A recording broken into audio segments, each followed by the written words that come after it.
Assalamualaikum warahmatullahi wabarakatuh. Kembali lagi bersama saya Muhammad Amar Mahdin dengan NIM 2021-31043. Di sini saya akan membahas materi tentang luas dan volume kurva di koordinat polar.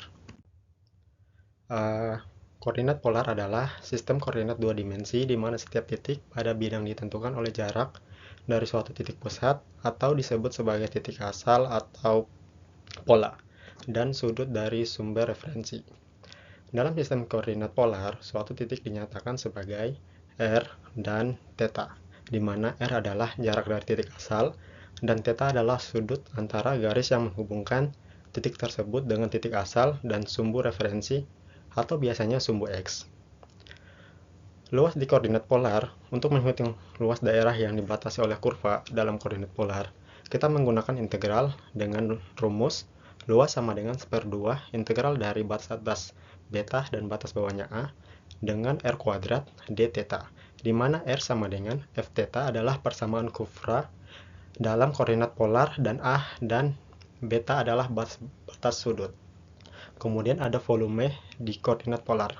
Untuk menghitung volume benda putar yang dibentuk oleh rotasi kurva di sekitar sumbu tertentu, kita sering menggunakan metode cakram atau cincin. Misalkan kita ingin memutar kurva R sama dengan Fθ di sekitar sumbu X atau Y. Volume dengan metode cakram atau di sekitar sumbu X, untuk rumusnya yaitu volume sama dengan Pi integral batas atas B dan batas bawahnya A dengan nilai absolut Fy pangkat 2 dy. Untuk volume dengan metode cincin atau di sekitar sumbu Y, dengan rumus volume sama dengan 2pi integral dengan batas atas B dan batas bawahnya A, R dikali Fr dr. Untuk contoh soalnya, hitunglah luas daerah yang dibatasi oleh kurva R sama dengan 1 ditambah cos θ dari θ sama dengan 1 hingga θ sama dengan pi. Untuk penyelesaiannya, pertama kita menghitung luasnya 1/2 dengan integral batas atas pi dan batas bawahnya 0 dalam kurung 1 ditambah cos θ pangkat 2 dθ menggunakan identitas trigonometri.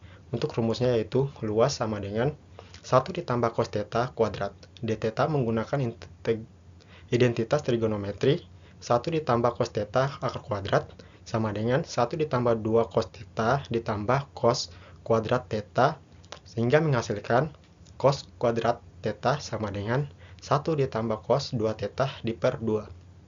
Sehingga mendapatkan integral dari batas atas pi dan batas bawahnya 0, 1 ditambah 2 cos θ ditambah 1 ditambah cos 2θ diper 2 dθ sama dengan integral pi dan batas bawahnya 0, 1 ditambah 2 cos θ ditambah 1/2 ditambah cos 2θ diper 2 disederhanakan lagi sehingga mendapatkan integral dengan batas atas pi dan batas bawah 0, 3/2 ditambah 2 cos θ ditambah cos 2θ diper 2.